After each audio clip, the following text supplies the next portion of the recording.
untuk waktu dan tempat. Kami persilahkan Pastor Bona. Terima kasih.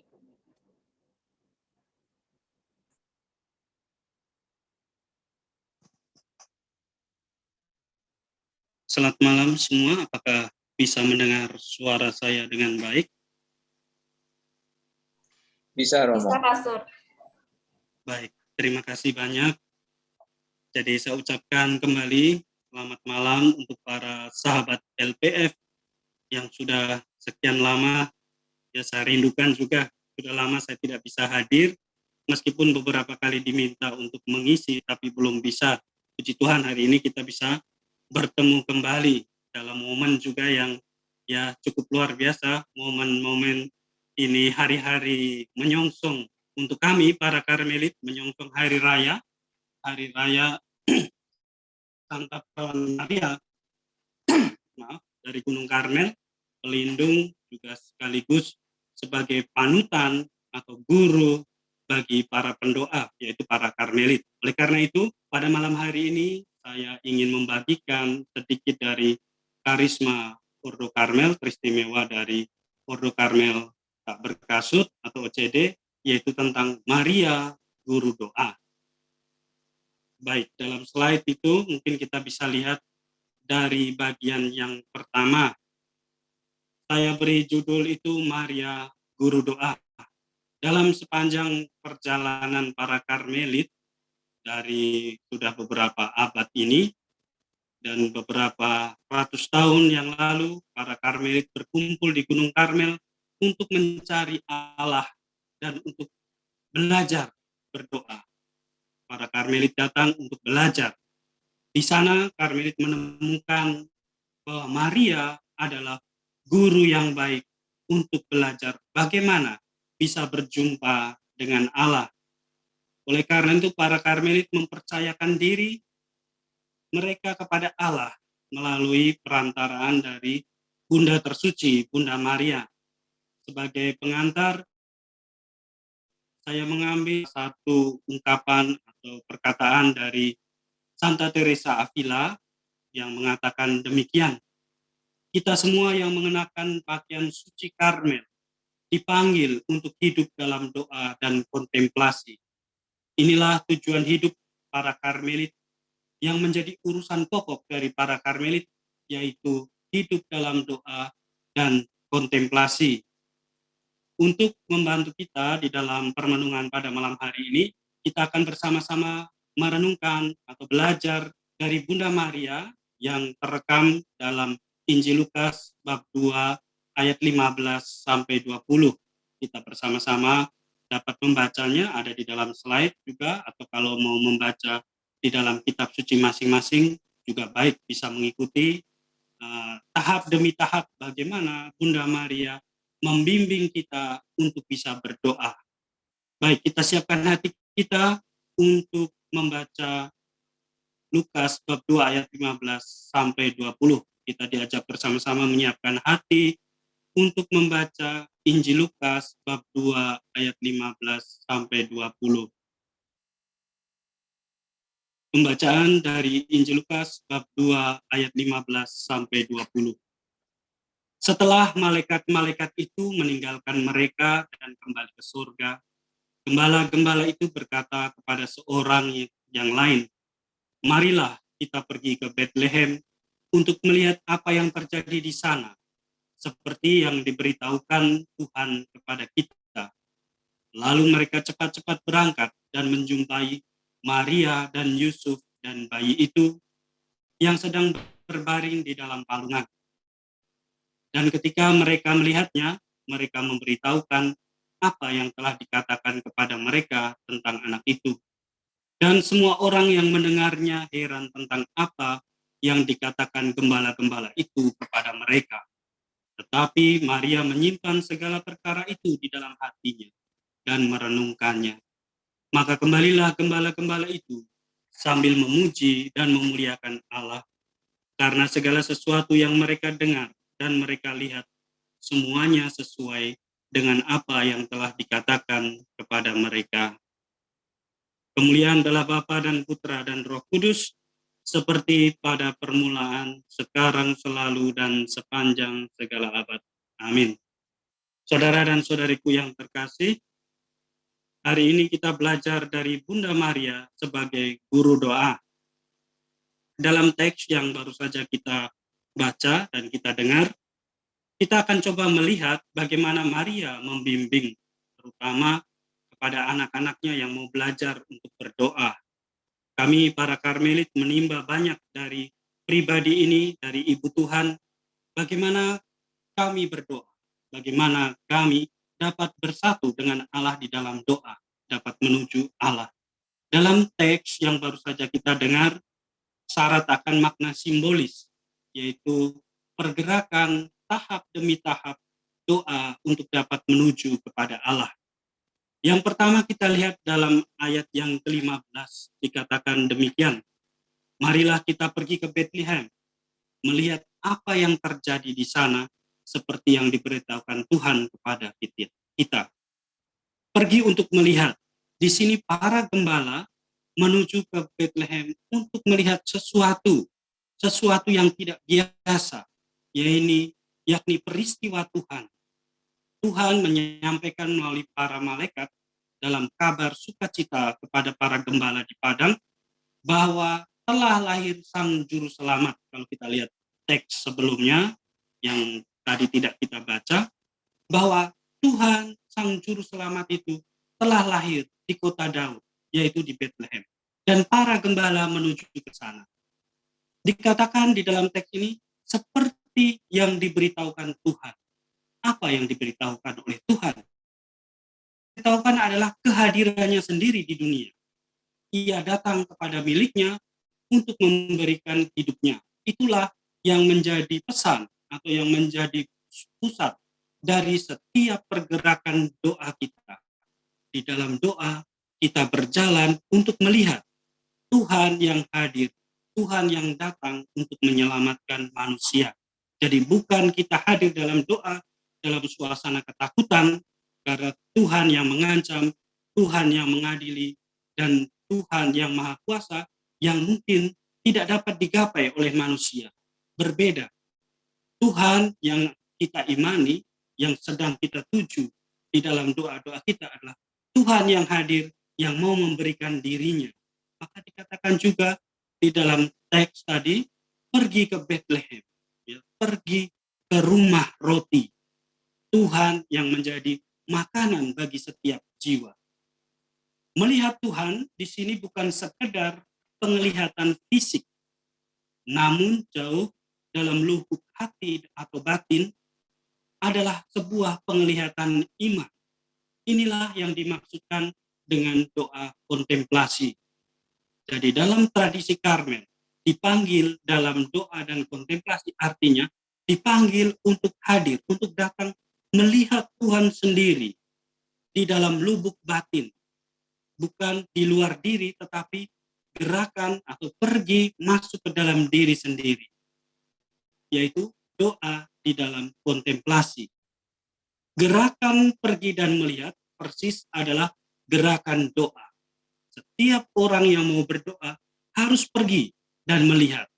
Orang yang mau berdoa tidak bisa berdiam diri di dalam kesibukannya, tetapi harus pergi, meninggalkan seluruh kegiatannya, meninggalkan seluruh apa yang dia pikirkan saat itu, untuk pergi dan melihat Tuhan di suatu tempat khusus, yaitu di dalam lubuk hati. Di sini dibutuhkan konsentrasi. Maka dalam doa kita hendaknya memiliki cara bagaimana kita melatih konsentrasi untuk bisa masuk ke dalam diri kita masing-masing. Next, kita bisa lihat pergi untuk melihat Tuhan juga merupakan gerakan atau dorongan dari Roh Kudus kepada jiwa untuk bergerak menuju Allah. Jadi doa sendiri merupakan gerakan Roh Kudus. Roh Kudus menggerakkan setiap manusia untuk boleh berkomunikasi dengan Allah, berjumpa dengan Allah di dalam doa. Lalu dikatakan dalam teks juga, seperti yang diberitahukan kepada mereka. Seperti yang diberitahukan oleh para malaikat tadi kepada mereka. Artinya apa?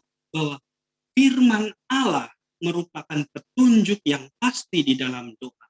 Kalau orang mau berdoa dengan baik, harus menggunakan kitab suci sebagai petunjuk doanya itu. Kadang kita mengalami kebingungan bagaimana kita bisa membahasakan doa-doa kita untuk bisa berbicara dengan Allah. Sebenarnya Allah sendiri telah memberikan petunjuk di dalam kitab suci itu. Kata-kata di dalam Mazmur misalnya, mewakili seluruh ungkapan hati dari manusia. Baik itu ungkapan hati kesedihan, syukur, maupun ungkapan kekecewaan dan lain sebagainya. Ungkapan mohon pertolongan, perlindungan, mohon rahmat keselamatan, semua itu sudah ada di dalam kitab suci. Maka kitab suci menjadi petunjuk bagi jiwa bagaimana bisa berkomunikasi dengan Allah. Di dalam tradisi Karmel, kitab suci menjadi bahan atau menjadi cara bagaimana kita berdoa dan berkomunikasi dengan Allah. Jiwa dapat dibimbing masuk dalam doa hanya lewat sabda Allah, bukan lewat yang lain-lain. Banyak sekali kalau kita cari di toko-toko buku, cara-cara yang mengajarkan kita untuk meditasi, berdoa, dan lain sebagainya. Tetapi hanya satu buku yang sungguh bisa mengarahkan kita kepada Allah, bagaimana kita bisa mengenal Allah, bagaimana kita bisa berbicara dengan Allah, memahami maksud isi hati Allah, itu hanya satu buku, yaitu yang namanya kitab suci atau disebut Alkitab untuk kita. Dengan kata lain, firman Allah itu adalah doa. Jadi doa adalah firman Allah dan firman Allah itu sendiri adalah doa bagi kita. Oleh karena itu, kita kenal dalam tradisi monastik ada yang namanya Lectio Divina atau berdoa dengan menggunakan kitab suci. Bagaimana kita bergaul dengan kitab suci dan berbicara dari hati ke hati dengan Allah melalui juga teks-teks kitab suci. Next. Lalu pada ayat 16 dikatakan bahwa lalu mereka cepat-cepat berangkat dan menjumpai Maria dan Yusuf dan bayi itu yang sedang berbaring di palungan. Pergi untuk melihat. Tadi saya katakan merupakan gerakan jiwa untuk melihat yang secara simbolis ini dapat dilihat sebagai usaha jiwa atau pergi atau melihat tadi adalah usaha dari si pendoa untuk bisa sampai kepada Allah. Jadi untuk bisa sampai kepada Allah butuh usaha. Bukan doa itu tanpa usaha, doa itu kadang membuat kita capek. Karena pada awalnya orang yang tidak biasa berdoa akan bingung bagaimana kita mau berdoa. Kenapa Tuhan tidak menjawab? Kenapa saya tidak merasakan kehadiran 1001 macam pertanyaan. Tetapi kalau terus-menerus orang berusaha untuk hadir di hadapan Allah dalam doa, orang menjadi terbiasa dan mulai mengenal bagaimana kita berkomunikasi dengan Allah. Sama dengan kita, ketika kita berelasi dengan seseorang yang baru kita kenal, kita pasti mencari cara bagaimana saya bisa berkomunikasi agar apa yang saya maksudkan dia bisa mengerti dan apa yang dia maksudkan juga bisa saya mengerti dengan baik. Lalu dikatakan bahwa menjumpai atau berjumpa itu menjumpai bukan berjumpa sembarang berjumpa dengan seseorang, tapi di sini para gembala berjumpa dengan keluarga kudus Nazaret. Dikatakan menjumpai Maria, Yusuf, dan bayi itu. Tentunya Yesus sendiri. Maria, Yusuf, dan Yesus. Allah yang tersembunyi di dalam lubuk batin terdalam manusia, kadang tidak bisa dijumpai secara langsung atau dilihat secara kasat mata oleh manusia. Allah yang tersembunyi, yaitu Allah yang adalah roh tadi, tidak bisa secara langsung dijumpai oleh manusia. Perjumpaan dengan para kudus, yaitu bagaimana kita berjumpa melalui devosi-devosi seperti yang dilakukan oleh para saudara dan saudariku, kita semua dalam kelompok LPF ini selalu menggunakan doa-doa devosional, membawa jiwa semakin dekat dengan Allah. Tetapi devosi ini, doa devosi ini belum bisa mengantarkan jiwa untuk bisa berjumpa langsung dengan Allah. Sebab para kudus mereka hanya merupakan pengantara kepada Allah. Jadi melalui para kudus kita menjumpai Allah. Mereka yang sudah kudus artinya mereka yang telah berbahagia dan telah memandang wajah Allah. Dan kita yang belum bisa memandang wajah Allah secara langsung dan Allah yang tersembunyi itu kita jumpai melalui perantaraan para kudus. Maka para kudus juga disebut sebagai mediator Dei atau pengantara kepada Allah. Next. Dan semua orang yang mendengarnya heran. Ayat 18 itu tentang apa yang dikatakan oleh para gembala. Tentang apa yang dikatakan. Gerakan doa yang baru kita bicarakan tadi, yaitu gerakan doa devosional, merupakan gerakan doa vokal yang tetap menyisakan keheranan. Di dalam doa devosional selalu membuahkan keheranan. Keheranan ini ya merupakan ketidakmampuan jiwa untuk memahami peristiwa Allah.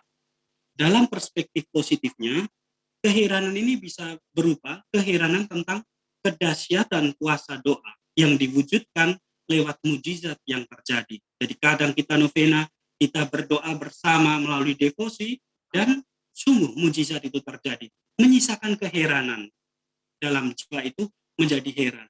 Kok bisa? Saya yang begini, saya yang kelihatannya juga tidak terlalu hidupnya sangat baik sekali. Tetapi dengan doa devosi ini, sungguh Tuhan mendengarkan apa yang menjadi kerinduan hati saya, kebutuhan saya. Jadi keheranan secara positif bisa merupakan keheranan terhadap mujizat yang terjadi. Dan sebaliknya, dalam makna negatif, keheranan juga bisa merupakan kekecewaan. Allah seolah-olah tidak mendengar doa, dan doa itu menjadi tidak berguna. Saya sudah banyak berdoa, saya sudah banyak melakukan ini dan itu, pergi ke tempat suci ini dan ke tempat suci itu, pergi ke tempat pendoa ini dan itu, tetapi sepertinya Tuhan tidak mendengarkan doa-doa saya. Keheranan akan doa yang tidak dikabulkan, bahkan keheranan dan kesangsian, apakah Allah sungguh hadir, apakah Allah itu sungguh ada yang mendengarkan doa-doa saya. Lalu yang berikutnya, para Karmelit belajar dari Bunda Tersuci, yaitu Santa Perawan Maria. Doa itu harus beralih dari doa dalam taraf keheranan tadi, doa devosional, doa vokal, menuju pada doa yang merupakan perjumpaan relasional, yakni doa kontemplatif. Jadi doa kontemplatif itu merupakan doa relasional, doa yang merupakan antara dua pribadi, yaitu jiwa kita bersama dengan Tuhan, bertemu dengan Tuhan.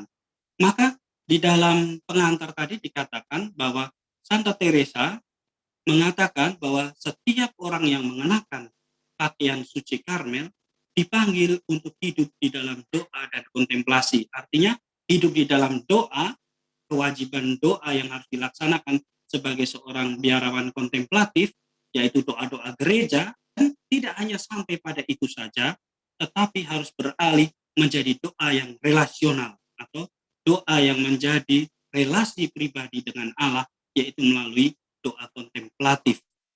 Di Gunung Karmel, para Karmelit belajar kepada Bunda Allah bagaimana harus berdoa. Keheranan itu menjadi batu pijakan untuk melangkah lebih jauh ke dalam relasi personal dengan Allah. Jadi tidak hanya berhenti pada rasa heran ketika kita berdevosi, kadang kita cenderung untuk berhenti ketika mujizat atau keinginan atau intensi yang kita doakan sudah terpenuhi, kita berhenti pada itu saja.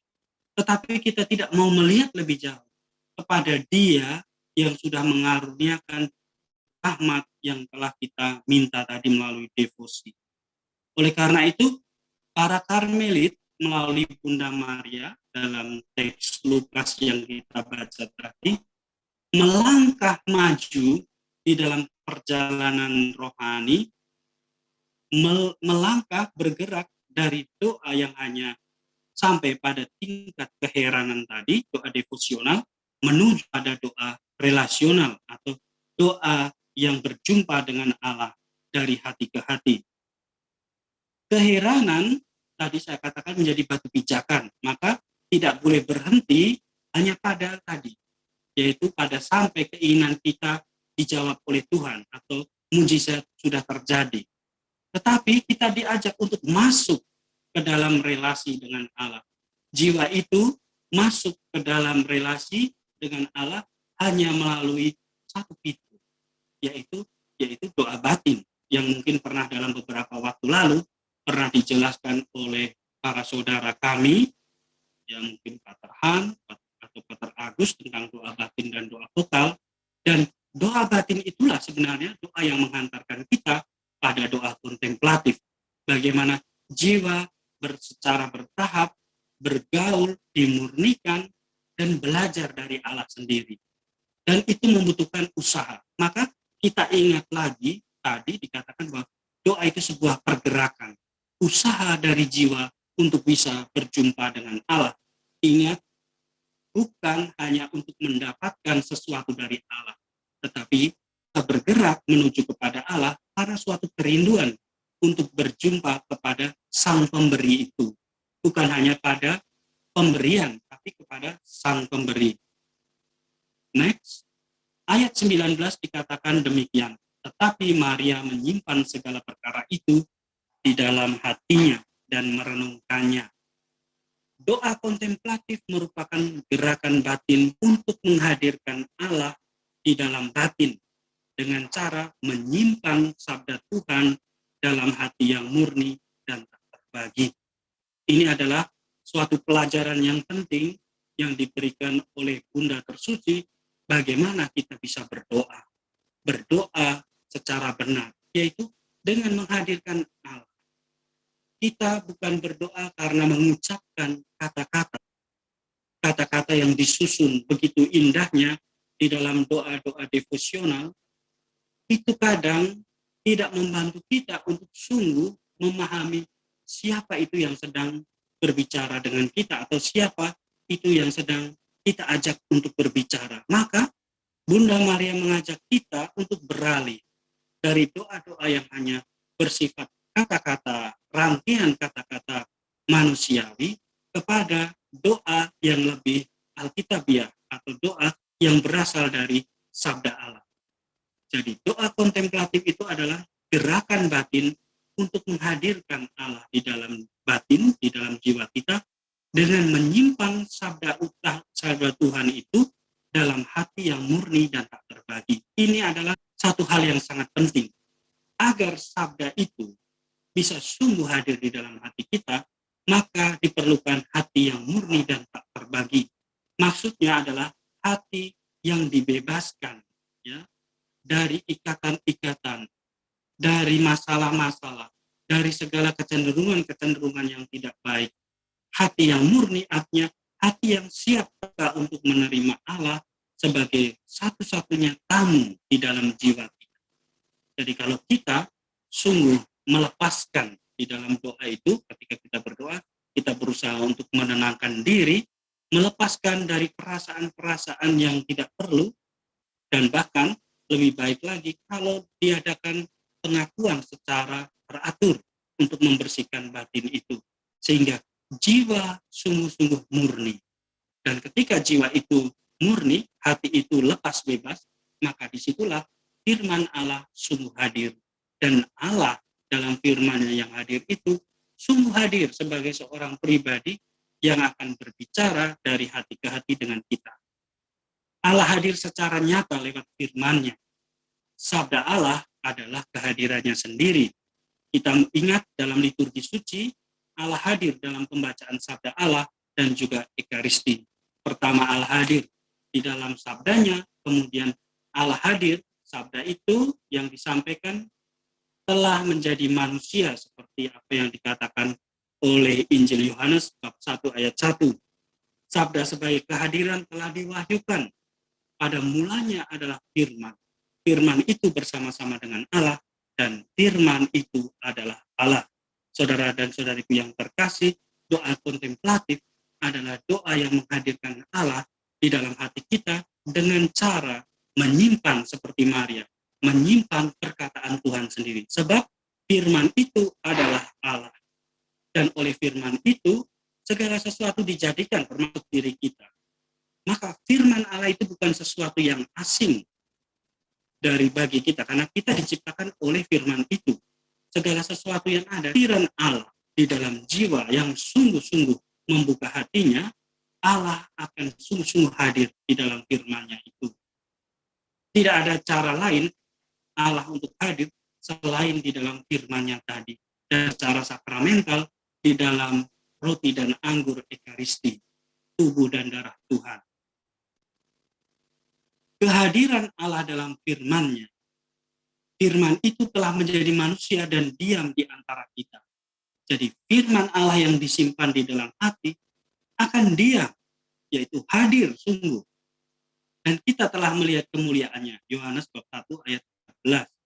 Jadi Allah yang tinggal dan hadir itu hadir dan tinggal di dalam jiwa kita melalui sabda yang kita simpan di dalam hati.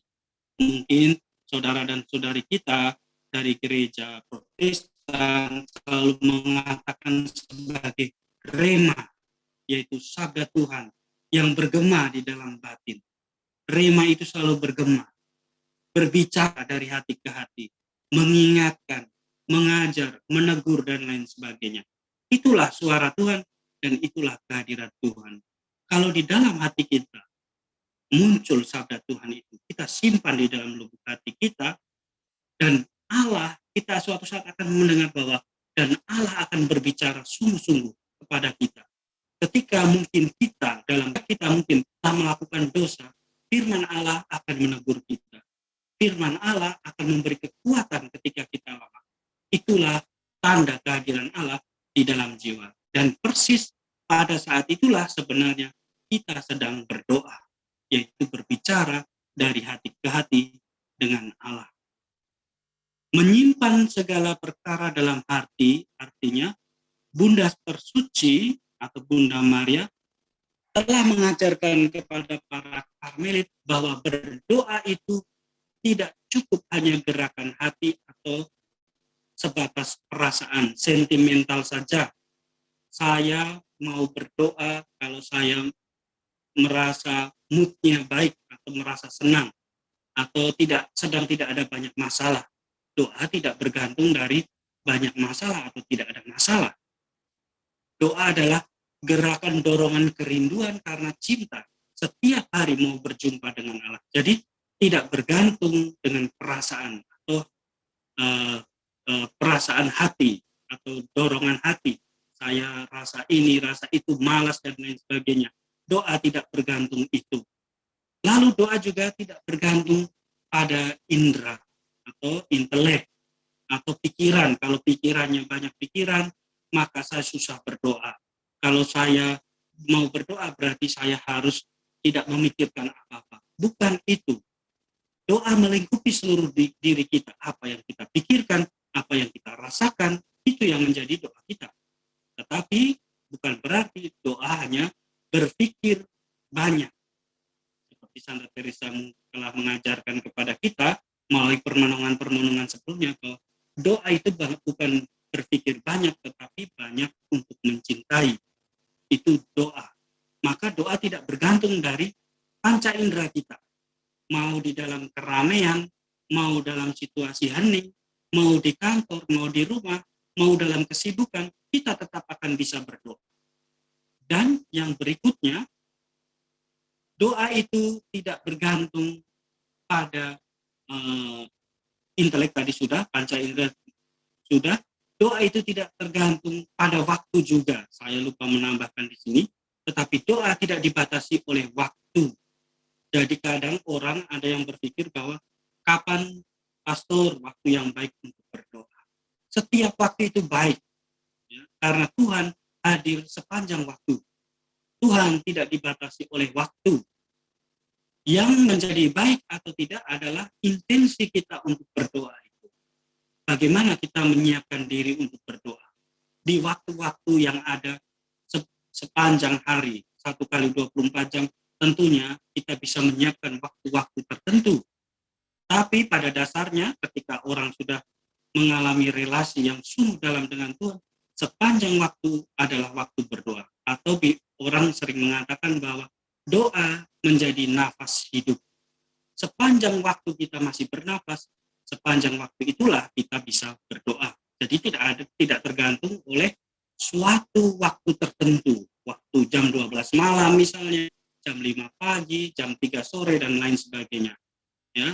Untuk doa-doa devosional memang kadang ada waktu-waktu tertentu ditulis keterangannya, misalnya untuk doa keraiman ilahi jam 3, doa Koronka. Lalu dan itu ada aturan masing-masing. Tetapi sesungguhnya untuk berdoa itu tidak dibatasi oleh ruang dan waktu. Lalu, sebagai contohnya dalam Regula Karmel nomor 16, dikatakan bahwa hendaklah sabda Allah berlimpah dalam bibir dan hatimu. Itu kenapa sabda Allah itu menjadi hal yang penting untuk berdoa bagi para Karmelit, karena Bunda Maria mengajarkan bahwa Allah itu hadir melalui sabdanya. Maka untuk bisa menghadirkan Allah, berjumpa dengan Allah, hendaknya kita menyimpan sabda itu di dalam batin kita masing-masing. Dan hendaklah sabda itu melimpah di dalam bibir atau di dalam perkataanmu dan di dalam hatimu sendiri. Kalau seluruh hidup kita dijiwai oleh perasaan ya yang selalu terdorong oleh sabda Allah dan mengatakan sesuai dengan apa yang firman Allah katakan, maka sungguh kita akan hidup seturut dengan kehendak Allah. Dan kita akan berdoa tentunya. Dalam ayat 19 dikatakan bahwa Maria bukan hanya menyimpan saja, tetapi merenungkan peristiwa itu atau merenungkan kejadian itu.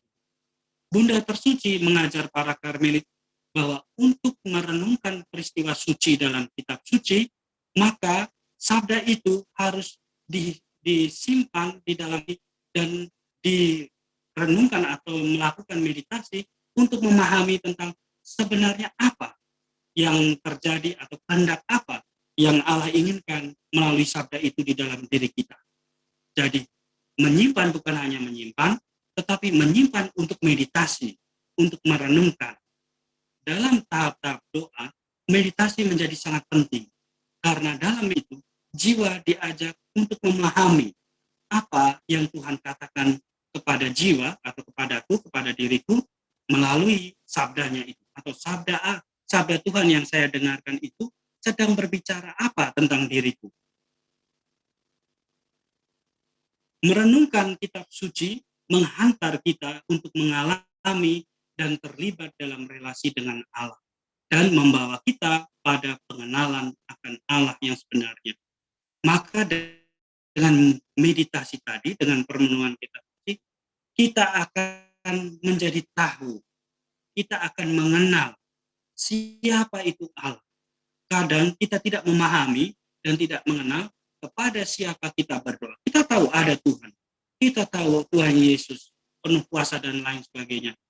Pertanyaannya, apakah sungguh kita mengenal pribadi Allah yang menjadi manusia dan hadir dalam diri Yesus Kristus, yang selalu hadir secara sakramental maupun melalui sabdanya? Apakah kita sungguh mengenal pribadi ini? Apakah kita sungguh mengenal pribadi orang yang kita mintai? Ya, analoginya ketika kita meminta sesuatu atau ketika kita berbicara dengan orang tertentu, maka pertama kita harus mengenal pribadi itu dengan baik. Kita tidak bisa berelasi atau berkata atau meminta sesuatu kepada orang lain tanpa mengenal siapakah dia. Seringkali dalam pergaulan kita terjebak atau kita berhenti pada kesulitan bagaimana kita berelasi dengan sesama karena kita tidak sungguh mengenal siapa yang sedang kita ajak berbicara atau siapa yang sedang kita ajak untuk berteman.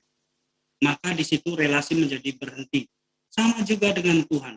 Semakin kita memahami Tuhan, semakin kita mengenal Tuhan, maka di situ doa kita semakin asli. Doa kita menjadi semakin murni, dan apa yang menjadi kebutuhan kita, apa yang menjadi keinginan kita juga adalah yang dikehendaki oleh Allah. Sebaliknya juga, apa yang menjadi kehendak Allah akan menjadi kehendak kita. Inilah buah dari doa kontemplatif. Maka kita bisa selalu melihat dalam pribadi Bunda Tersuci, Bunda Maria, selalu siap sedia dan mengatakan ya untuk Tuhan. Terjadilah padaku menurut perkataan adalah buah relasi dalam doa kontemplatif. Maka kalau doa kita semakin menjauhkan kita dari kehendak Tuhan, berarti doa kita itu belum sampai pada doa kontemplatif atau doa yang murni atau doa yang relasional dengan Allah. Jadi doa itu mungkin masih sebatas kewajiban dan kebutuhan saja. Untuk itu permenungan atau meditasi hukum Tuhan dalam doa merupakan sebuah gerakan doa kontemplatif seperti yang saya katakan tadi. Dan dalam Regula Karmel nomor 8 dikatakan bahwa Karmelit setiap orang harus berada dalam selnya atau dalam kamarnya masing-masing atau di sekitarnya untuk merenungkan hukum Tuhan siang dan malam dan berjaga dalam doa. Jadi setiap orang diajak untuk masuk dalam selnya. Bagi kita, jadi kalau dulu itu selnya itu artinya bahwa tempat tinggal para pertapa ini, yaitu ruangan-ruangan rumah di dalam biara itu, ada ruangan-ruangan terpisah, di mana setiap biarawan atau biarawati tinggal masing-masing. Bahkan sampai sekarang masih berlangsung demikian bagi para Karmelit yang hidup dalam klausura, pasti harus tinggal dan mengenal namanya sel tadi. Dan di sana dikatakan tinggal untuk apa? Merenungkan hukum Tuhan siang dan malam dan berjaga dalam doa. Permenungan atau meditasi kitab suci ya, setiap hari merupakan gerakan doa kontemplatif. Orang semakin mengenal dengan semakin merenungkan sabda itu dan berjaga di dalam doa. Artinya jiwa selalu siap sedia berkomunikasi, memberikan diri kepada Allah. Maka untuk bisa masuk dalam doa ini, merenungkan sabda Tuhan dengan baik, batin menjadikan meditasi itu sebagai sarana dialog. Sarana dialog penuh iman antara peristiwa hidup kita dengan apa yang Allah kehendaki. Dengan kata lain juga, kita membaca hidup kita dalam terang sabda Allah. Jadi, di dalam doa kontemplatif tadi, jiwa mulai berbicara, jiwa bergaul dengan Allah dengan melihat kembali pribadinya, bukan berdoa dengan tanpa apa-apa, tanpa pikiran apa-apa. Kadang kita diantarkan untuk berdoa itu dengan melepaskan segala pikiran dan lain sebagainya, tetapi dalam tradisi Karmel justru berdoa dengan segala apa yang ada dalam diri kita. Kita berdoa dengan peristiwa hidup kita, apa yang sedang kita alami. Sebab peristiwa hidup itu menjadi sarana dialog ketika kita renungkan dalam terang sabda Allah. Jadi di dalam doa itu ada 3 hal yang penting, yaitu peristiwa hidup kita, Allah, dan juga pribadi kita yang sedang berdoa tadi. Dengan sering berada sendiri bersama Allah dan berbicara dengannya dalam keheningan, kita akan masuk ke dalam relasi personal dengan Allah. Jadi tinggal di dalam sel juga artinya bisa masuk ke dalam jiwa. Sel atau tempat di mana kita bisa berada sendiri dengan Tuhan adalah di dalam jiwa kita, di dalam batin kita. Kalau kita sering ya berdiam diri untuk masuk di dalam batin kita, cukup 5 menit sehari. Dulu saya pernah mengatakan demikian juga. Untuk pertama kita coba dulu 5 menit, nanti 10 menit, nanti bisa 1 jam, ya sesuai dengan waktu yang kita miliki, atau nanti bahkan sepanjang waktu, sepanjang hari, ya kita bisa mengarahkan hati kita untuk berdiam, untuk berbicara bersama Allah atau berbicara dengan Allah. Dengan sering berada sendiri bersama Allah dan berbicara dengannya dalam keheningan, maka kita akan masuk dalam relasi personal dengan Allah tadi. Maka doa kontemplatif menghantarkan kita pada relasi pribadi dengan pribadi. Relasi antara saya dengan Tuhan sendiri. Oleh karena itu butuh latihan untuk menyiapkan bagaimana kita bisa berelasi, bagaimana kita bisa berdoa sebagaimana yang sudah kita baca dalam Lukas bab 2 tadi. Latihan yang pertama adalah menyiapkan hati itu sendiri. Hati harus disiapkan. Tadi saya katakan hati yang murni dan tak terbagi. Artinya menyiapkan hati itu menjadi tempat yang layak untuk kehadiran, untuk menerima sabda Allah yang akan kita renungkan di dalam doa. Jadi hati yang murni, hati yang bersih, hati yang tidak kacau, hati yang tidak sedang dalam keadaan berdosa dan lain sebagainya, itu kita siapkan untuk Allah. Agar apa? Agar dialog itu dapat terjadi. Kalau tidak, hati kita akan penuh ya dengan perasaan-perasaan, misalnya perasaan kekecewaan.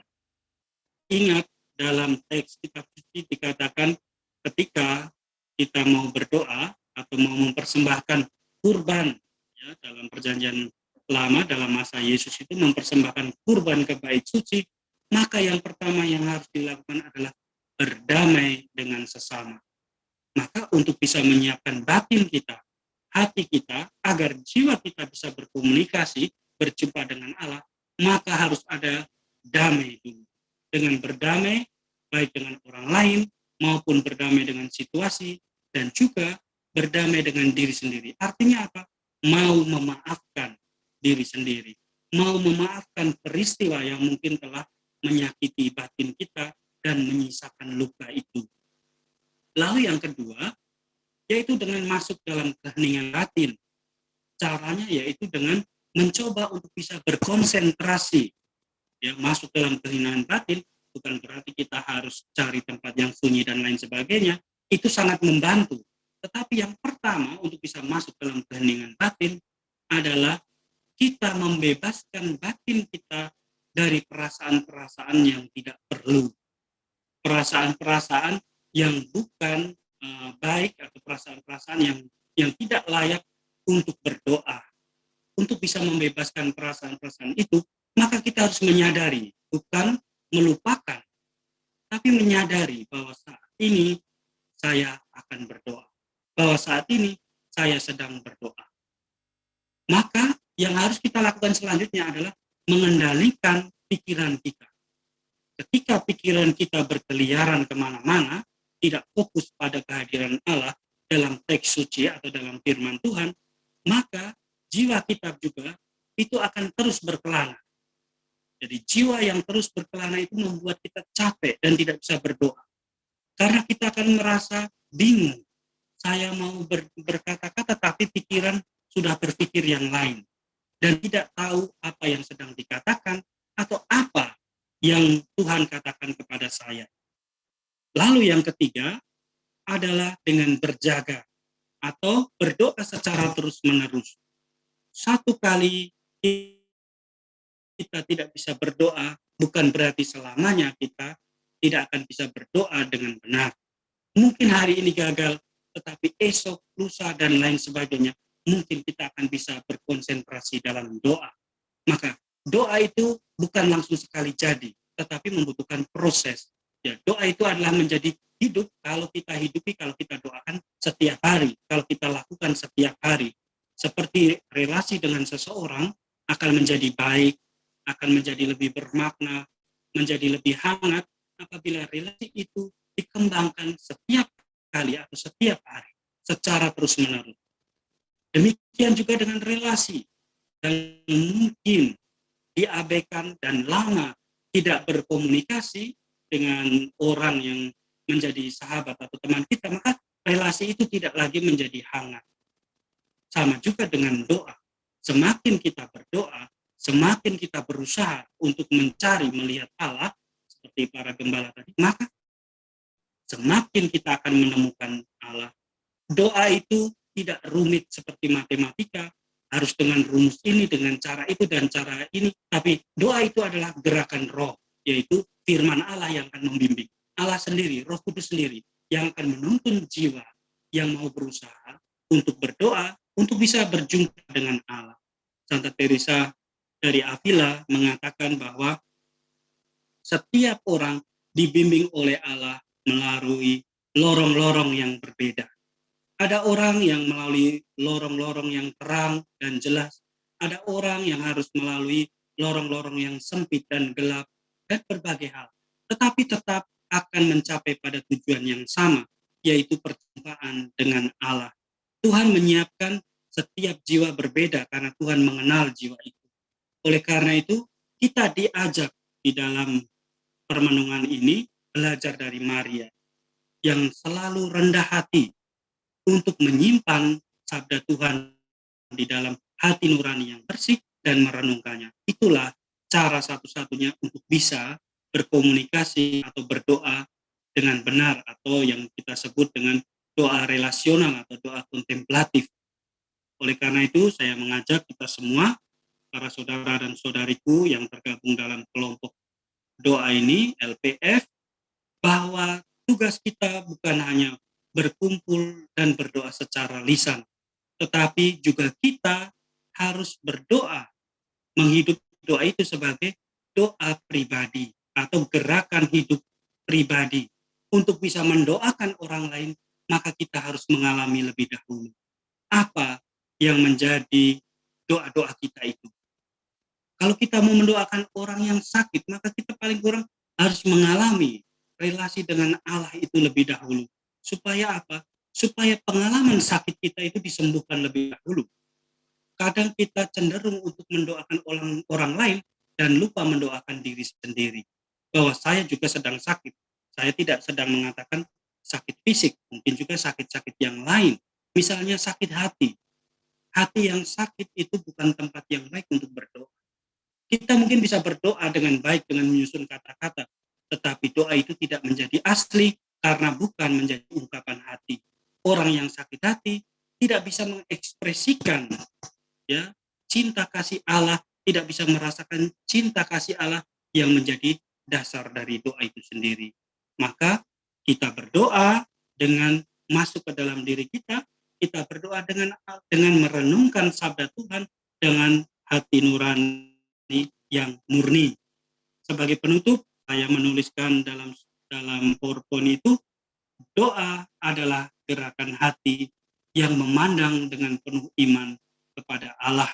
Jadi kalau kita mau berdoa, kita harus berdoa yang pertama-tama itu dari hati, yang selalu memandang Allah, memandang di dalam meditasi, permenungan sabda Allah dalam hati nurani yang murni. Karena itu, kita diajak semua untuk mempraktekkan apa yang sudah kita pelajari hari ini, apa yang sudah kita renungkan, yang kita pelajari dari Bunda Maria, bagaimana sesungguhnya kita bisa berdoa dan berelasi dengan Allah di dalam doa kontemplatif. Jadi ingat bahwa doa-doa devosi kita itu bukan menjadi akhir atau bukan menjadi cara satu-satunya untuk kita berdoa, tetapi menjadi batu pijakan untuk masuk ke dalam relasi yang lebih dalam bersama Allah dengan dalam doa. Itu saja yang bisa saya bagikan pada malam hari ini. Belajar berdoa dari Maria, Bunda dan Ratu Karmel, yang menjadi guru doa bagi kita semua dan juga bagi para Karmelit. Semoga melalui permenungan kita pada malam hari ini, kita digerakkan untuk semakin semangat di dalam doa pribadi kita dan mencapai doa yang sungguh relasional, doa yang sungguh berjumpa dengan Allah. Kemuliaan adalah Bapa dan Putra dan Roh Kudus, seperti pada permulaan, sekarang, selalu, dan sepanjang segala abad. Amin. Terima kasih. Terima kasih, Pastor Bonaventura. Pengajarannya sangat indah ya. Menambah iman kami, menambah pengetahuan kami bagaimana cara kita berdoa hingga berjumpa dengan Allah sendiri dan semakin mencintai Allah. Dari pengajaran Pastor Bonaventura tadi, saya ingin memberikan poin sedikit ya, Pastor. Ya. Bahwa doa kita, doa vokal, doa devosional, itu adalah batu pijakan kita untuk menuju doa relasional, yaitu perjumpaan hati kita, jiwa kita dengan Allah sendiri, melalui doa kontemplatif atau meditasi. Apa yang perlu kita siapkan, yaitu hati yang murni. Kita menyiapkan dari Allah sendiri, dari kita sendiri, juga dari peristiwa hidup kita. Terus latihan yang perlu kita siapkan untuk menuju doa kontemplatif, yaitu menyiapkan hati, masuk ke dalam keheningan, berjaga terus-menerus dalam doa. Dan kita bisa menyimpan firman Tuhan di dalam hati kita masing-masing untuk berkomunikasi dan untuk merenungkannya bersama Tuhan. Apa buah-buah yang kita dapatkan dari doa kontemplatif, bahwa apa yang menjadi kehendak Tuhan akan juga menjadi kehendak kita.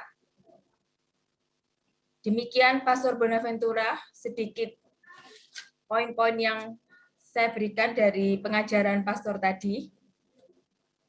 Untuk teman-teman, apakah ada yang mau sharing iman atau bertanya kepada pastor? Dipersilakan Ibu Sonya.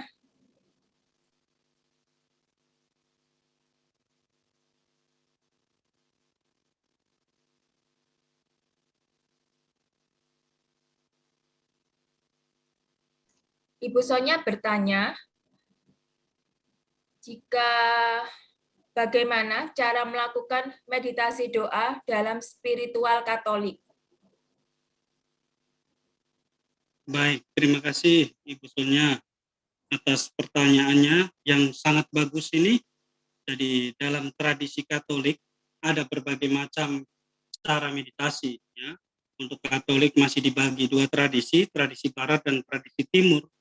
Tradisi Timur itu ada doa Yesus yang seperti kita biasa doakan itu.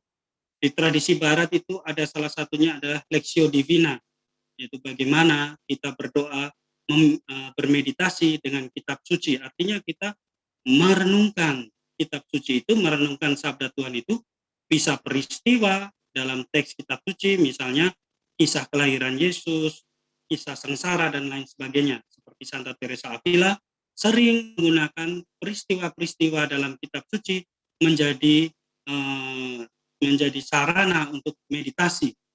Salah satunya yang menjadi teks yang menjadi salah satu teks favorit untuk meditasi adalah misalnya peristiwa di Getsemani, di mana Yesus berada sendiri di dalam keluh kesahnya, di dalam penderitaannya. Itu Santa Teresa merenungkan peristiwa itu sebagai bahan meditasi. Jadi banyak sekali kalau kita lihat dalam tradisi gereja Katolik, ya, doa meditasi. Tradisi Ignatian ada sendiri, mereka memiliki tradisi meditasi Ignatian. Lalu ada tradisi-tradisi yang lain. Kalau kita cari di internet tentang meditasi Katolik ada banyak sekali, ya. Tapi yang terkenal ya dari yang biasa dilakukan oleh banyak orang Katolik, banyak biarawan-biarawati adalah tradisi yang tadi saya katakan, tradisi monastik, yaitu dengan Lectio Divina. Itu gerakan meditasi kitab suci itu sangat penting. Karena apa?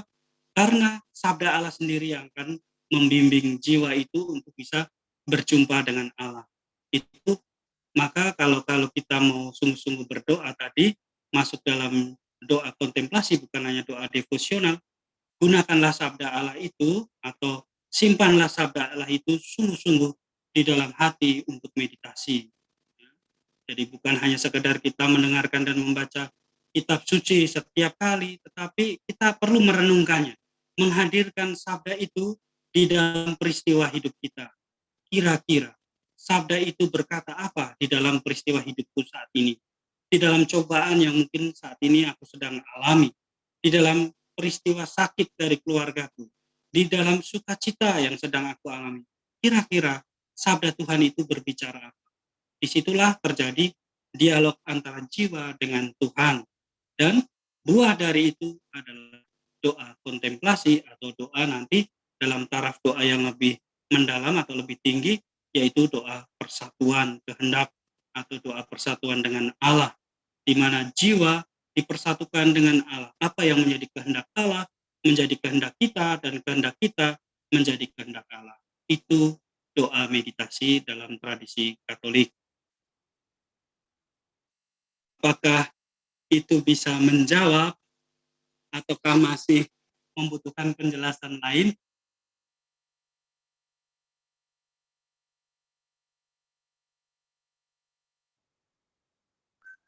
Oh, baik. Ibu Sonya, sudah. Terima kasih Ibu Sonya, terima kasih Pastor atas penjelasannya.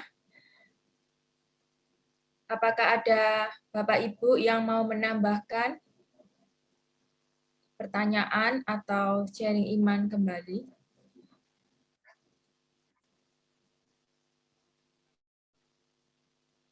Selamat malam Dr. Swani, dipersilahkan. Selamat malam Bu Lina, terima kasih. Selamat malam Romo Bona. Selamat Terima malam kasih. Dr. Swani. Terima kasih atas penjelasannya. Ya. Saya menyambung pertanyaan Ibu Sonia tentang meditasi dan juga kontemplasi. Jadi pertanyaan saya ada dua. Pertama, Mbak Romo mengatakan bahwa doa-doa devosional itu berpijak pada tahap takjub atau heran itu, dan tidak boleh berhenti di sana, tapi kita harus bergerak ke arah doa relasional atau kita sebut sebagai doa kontemplatif. Mohon penjelasan Romo bagaimana proses ini bisa kita lalui sebagai orang profan. Pertanyaan kedua, apa itu meditasi dan apa itu kontemplatif?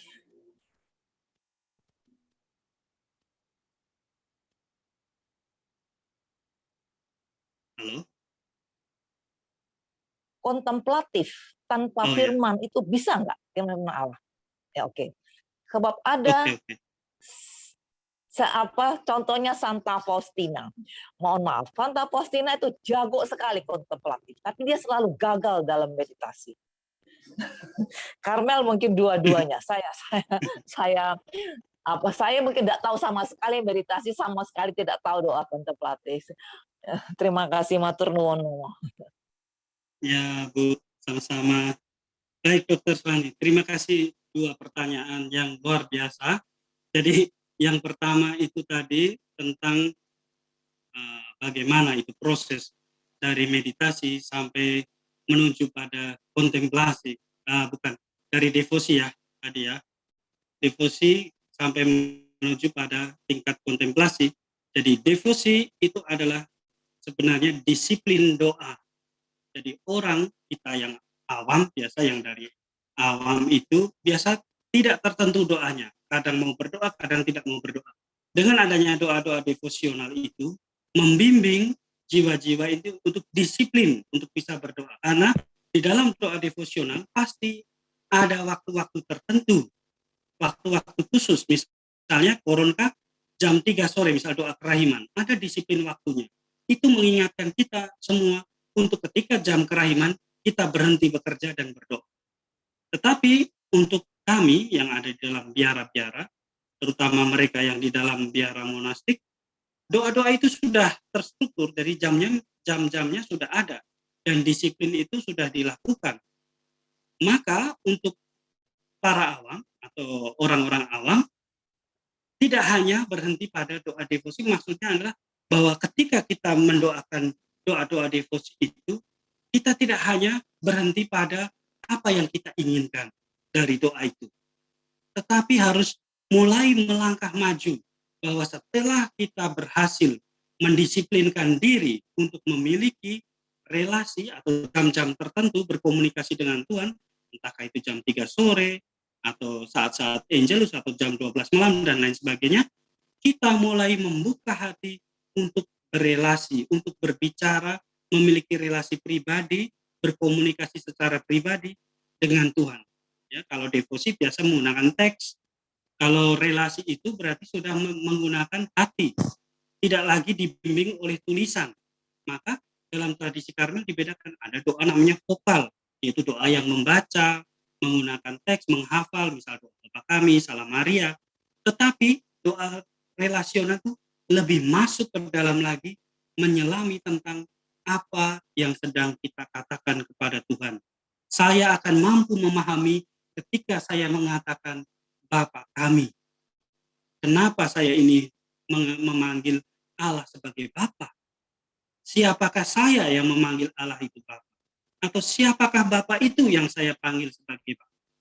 Jadi doa itu sudah mulai melangkah maju, ya, dengan sebuah relasi tadi. Bukan hanya sebuah keinginan. Tadi saya katakan kadang doa devosional itu muncul karena adanya keinginan.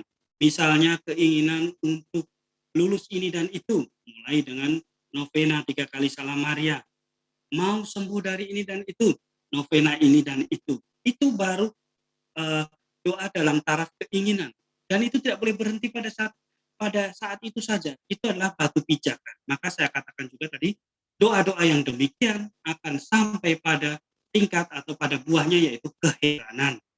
Heran karena mujizat yang diterima, heran karena kuasa Allah yang menyembuhkan dan lain sebagainya, bisa keluar dari masalah, lalu kita bersyukur, biasa intensi di misa dan lain sebagainya, tetapi tidak boleh berhenti pada itu, pada yang heran. Sebenarnya peristiwa mujizat yang kita alami menjadi undangan, batu pijakan, bahwa kita harus bergerak menuju kepada Dia yang memberi, bukan hanya pemberiannya saja. Kadang orang sudah puas, ketika sudah dikabulkan, sudah tidak mau berdoa lagi. Nanti ada masalah lagi, novena lagi, nanti mulai ingat ini, kelompok itu. Tetapi ketika dia sedang mengalami hidup yang nyaman dan lain sebagainya, sudah lupa dengan Tuhan. Ya, sudah lupa. Sudah tidak lagi berdevosi, bahkan jam-jam disiplin yang selama ini dibuat sudah tidak dibuat lagi. Itu kecenderungan dari orang-orang Kristen, orang-orang Katolik dewasa ini. Jadi doa hanya sekedar kebutuhan untuk sesuatu. Maka saya katakan hanya pijakan saja itu. Lalu beralih pada doa kontemplasi, yaitu membangun komitmen, ya, relasi, pembicaraan setiap hari, pribadi dengan Allah. Caranya tidak rumit. Tadi dikatakan kita belajar dari Bunda Maria dengan menyimpan sabda itu dalam hati. Ambillah sabda Tuhan setiap hari. Mungkin kalau kita tidak bisa menyimpan semuanya, simpanlah satu kata, satu perikop, ataukah satu cerita yang ada di dalam kitab suci. Tadi saya contohkan Santa Teresa Avila selalu menggunakan, ya, peristiwa di Getsemani sebagai meditasi, sebagai bahan untuk meditasi.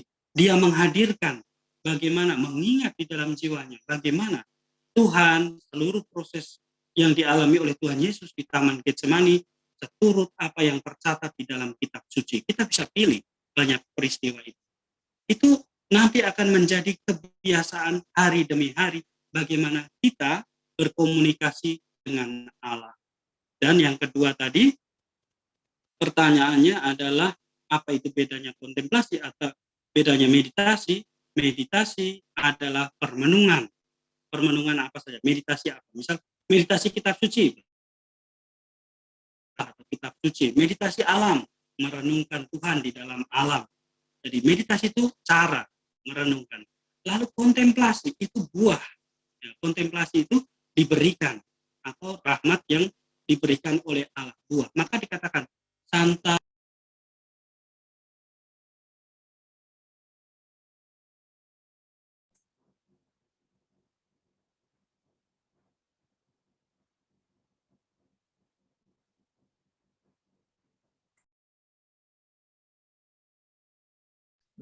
di Pastor Lev. di unmute lagi Romo.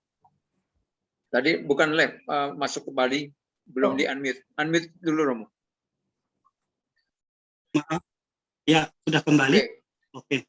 Baik, melanjutkan tadi tentang meditasi dan kontemplasi. Jadi kontemplasi adalah buah yang diberikan oleh Allah atau buah dari permenungan relasi kita dengan Allah di dalam meditasi tadi, yaitu jiwa, ya, memandang Allah, jiwa berjumpa dengan Allah. Maka dikatakan Santa Faustina susah bermeditasi tapi sering, ya, masuk dalam kontemplasi. itu karena dianugerahkan oleh Allah sendiri. Banyak pengalaman demikian. Orang susah bermeditasi karena meditasi harus menggunakan daya-daya akal budi dan lain sebagainya, perasaan. Tetapi orang kadang diangkat jiwanya untuk masuk dalam kontemplasi. Itu tergantung dari Allah, bukan tergantung dari kita. Maka kontemplasi sendiri, doa kontemplasi sendiri artinya bagaimana kita berrelasi tadi dengan Allah, berbicara dari hati ke hati. Kalau orang sudah masuk dalam relasi itu, kita menyadari bahwa Allah sungguh hadir, seperti Santa Faustina, seperti para kudus yang lain. Nah, kita merasakan sungguh-sungguh bahwa Allah itu hadir dan berbicara langsung kepada kita dari hati ke hati, maka kita masuk dalam doa kontemplasi. Dan itu tidak bisa dijelaskan bagaimana caranya untuk bisa berdoa kontemplasi itu. Hanya dijelaskan prosesnya, bagaimana orang bisa sampai ke sana, yaitu dengan doa batin, doa relasional. Kalau kita sering berrelasi dengan Tuhan dari hati ke hati, Tuhan akan mengangkat jiwa itu masuk dalam kontemplasi. Ketika jiwa itu sudah siap, karena tidak semua jiwa siap untuk masuk dalam kontemplasi. Jadi ada prosesnya, ya. Bahkan kalau kita dengar pengajaran-pengajaran yang sebelumnya, ada tahap-tahap doa. Ya, dari tahap doa itu ada, kalau dalam Santa Teresa dijelaskan dalam ruang-ruang. Ya, ruang-ruang dalam doa itu ada ruang pertama sampai dengan ruang ketujuh, yaitu persatuan dengan Tuhan.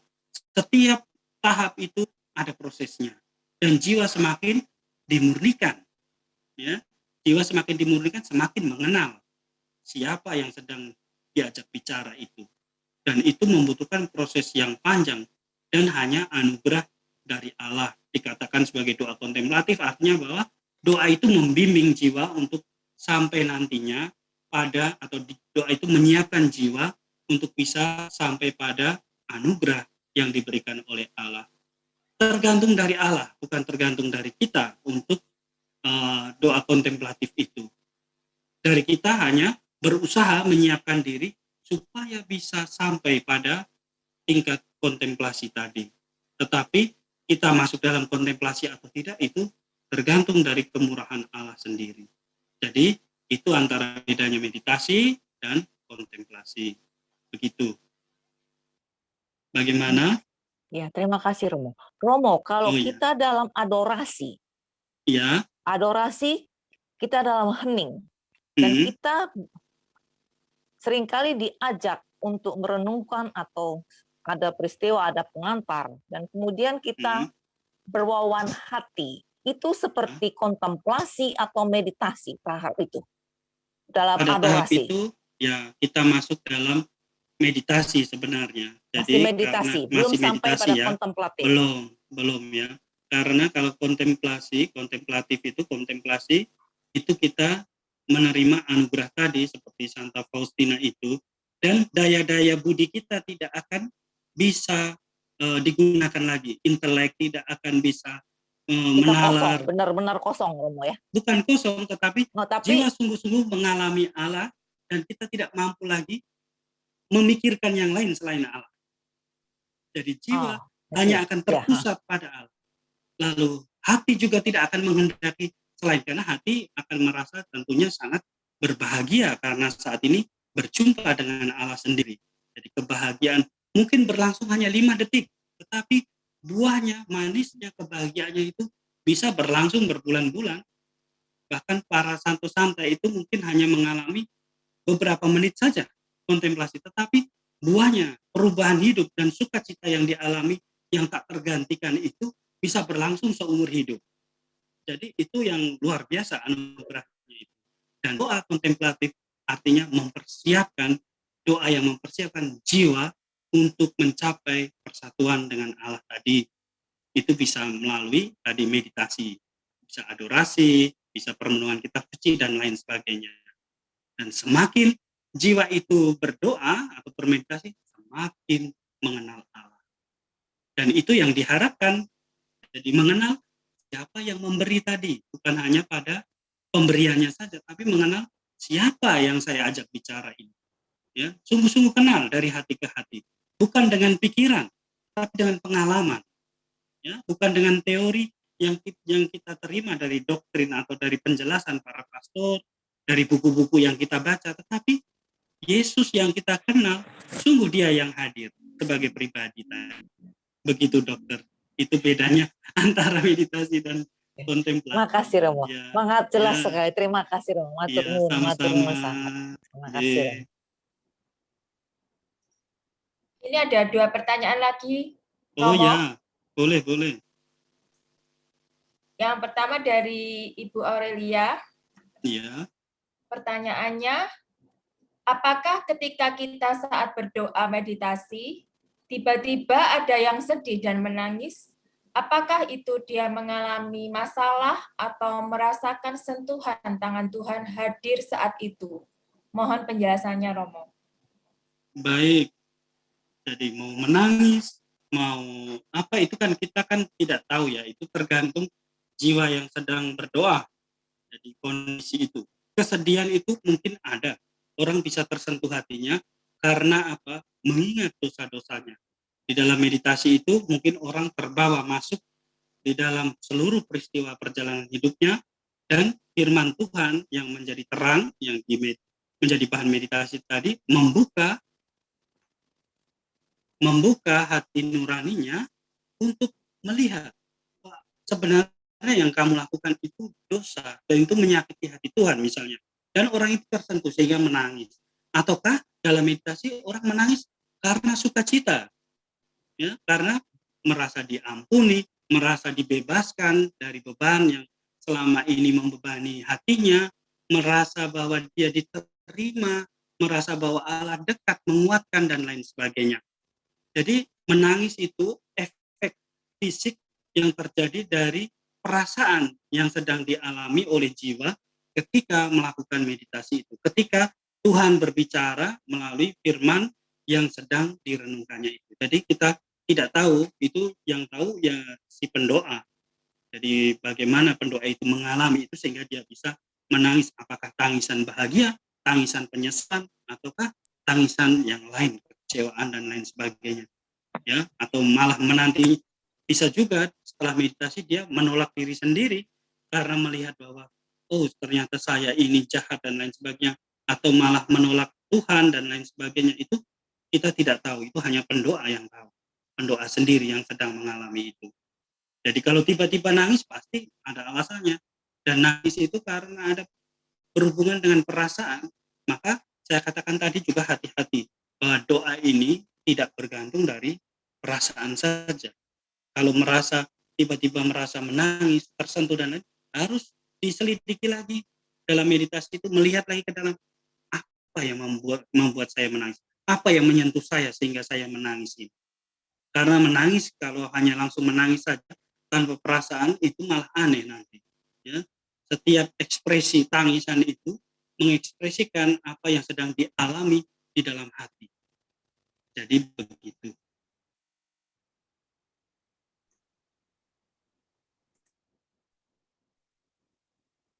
Terima kasih Pastor Bonaventura Ya, penjelasannya. sama-sama.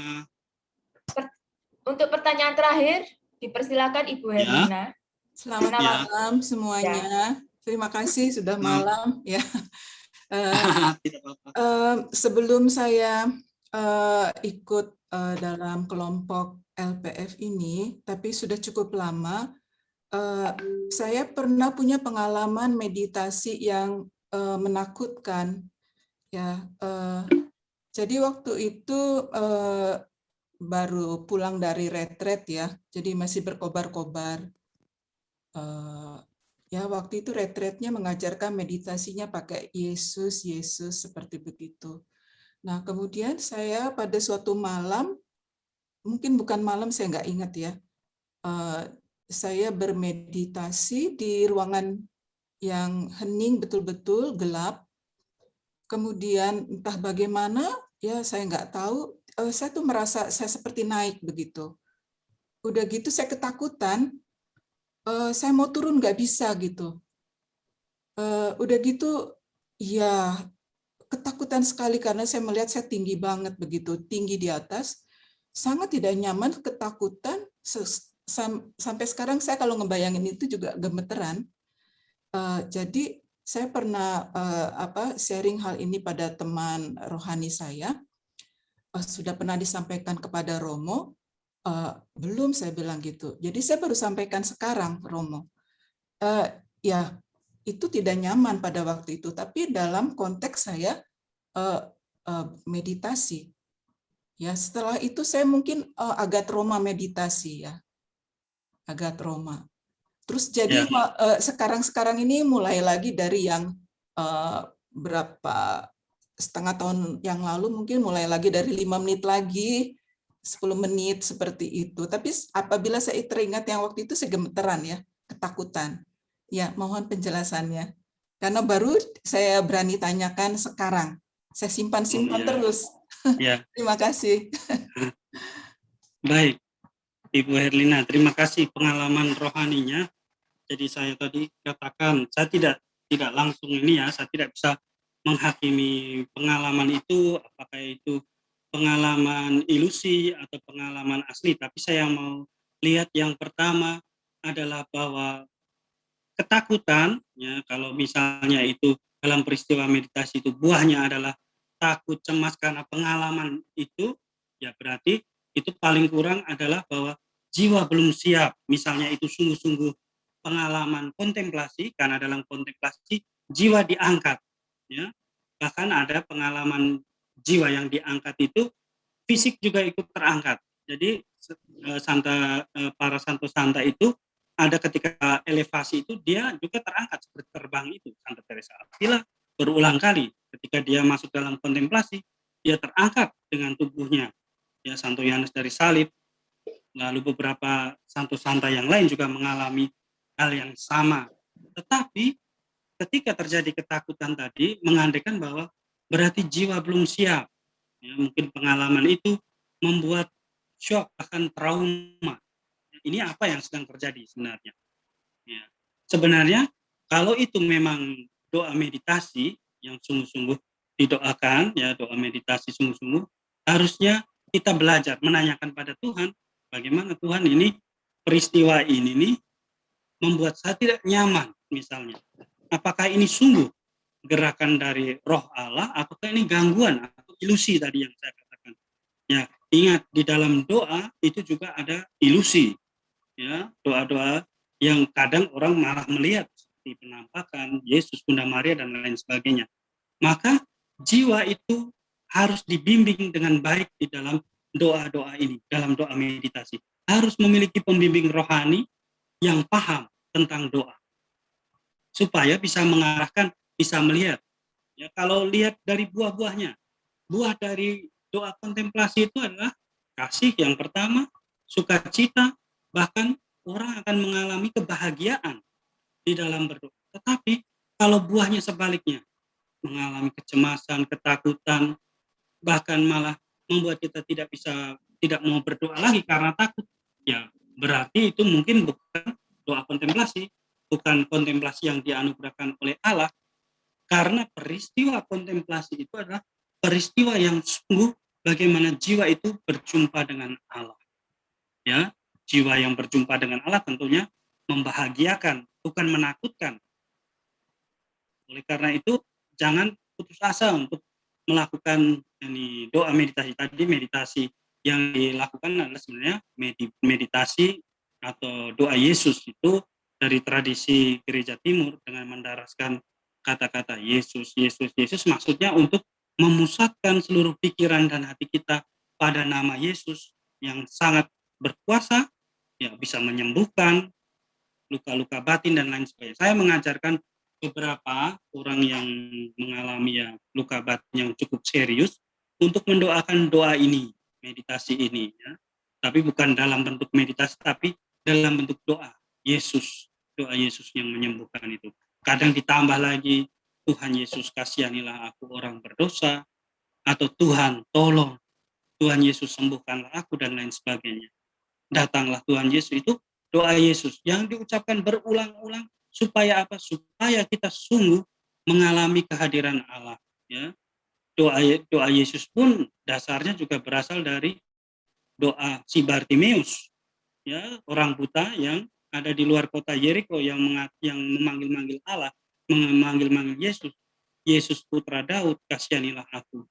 Ya, doa yang diulang-ulang itu. Jadi ini dari tradisi Timur. Jadi sebenarnya dari doanya itu tidak membahayakan. Karena itu doa meditasi doa Yesus. Ya. Bahkan nama Yesus yang disebut. Maka jangan takut ini pasti setan yang ini. Setan takut dengan nama Yesus. Ya, Maka Romo, sebenarnya tidak berbahaya. ya maaf, mungkin saya kelamaan waktu itu kali ya, terlalu Ya. lama. Jadi Mm, jadi eh, mungkin saya nggak tahu berapa lama waktu itu meditasinya, mungkin terlalu lama, mungkin. ya. Jadi Mungkin terlalu masuk dalam meditasi ya. iya mungkin ya, terus nggak ada pembimbingnya juga kan. Ya. Sampai sekarang nggak pernah bisa lama-lama lagi kok. Ya karena efeknya, karena peristiwa itu jadi Nggak berani trauma lama, ya istilahnya. mungkin, iya. Ya. Ya Ibu Herlina, coba belajar dari kitab 1 Samuel itu bagaimana pengalaman Samuel ketika dipanggil oleh Allah itu. Memang yang pertama akan mengalami kebingungan, ya, tetapi harus terus dicoba, Bu. Tidak apa-apa itu. Itu doa meditasi itu baik karena caranya juga baik. Ya, doa Yesus itu tidak membahayakan, doa Yesus itu. Yang harus kita pelajari, yang harus kita lihat adalah nanti kesadaran. Ya. Doa itu penuh dengan kesadaran, bukan tanpa kesadaran. Kalau kita mendoakan doa Yesus tanpa kesadaran, mungkin tadi terjadi seperti tadi, misalnya yang saya katakan tadi, ilusi yang terjadi. Jadi jiwa seperti merasa berkelana di mana begitu. Mungkin merasa terangkat atau merasa apa, atau memang sungguh-sungguh sadar bahwa saya sedang terangkat. Ya, itu harus disadari, karena doa kontemplasi adalah doa yang penuh dengan kesadaran. Kesadaran akan apa? Bukan kesadaran bahwa saya ini sedang ini, tapi kesadaran tentang saya sedang berjumpa dengan Allah dalam doa itu.